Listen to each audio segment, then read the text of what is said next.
ప్రభుత్వాలు మారినా, ప్రజాప్రతినిధులు మారినా పద్ధతులు మాత్రం మారడం లేదు. జాబ్ మేళా పేరుతో నిరుద్యోగుల్ని మోసం చేస్తూనే ఉండడం మనం చూస్తున్నాం.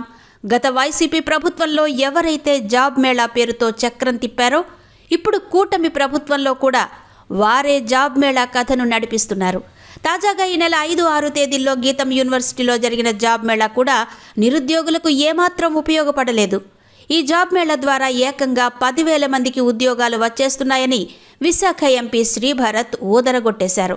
కానీ ఈ జాబ్ మేళాలో పాల్గొన్న కంపెనీలను పరిశీలిస్తే నవ్విపోదురుగాక నాకేటి సిగ్గు అన్నట్టుగా ఉంది. నాస్కామ్, ఏపీ ప్రభుత్వం సంయుక్తంగా ఈ కెరీర్ ఫెయిర్ను నిర్వహించాయి. వీరి ప్రకటన చూసి ఉద్యోగం వస్తుందన్న నిరుద్యోగ యువతీ యువకులు గంపెడాసతో పరుగులు పెట్టి వెళ్లారు.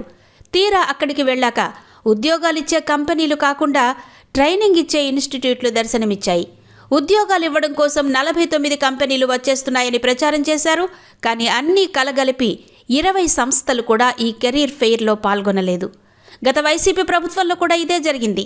ఇప్పుడు కూటమి ప్రభుత్వంలో కూడా ఇదే జరుగుతోందని నిరుద్యోగ యువతీ యువకులు ఆవేదన చెందుతున్నారు.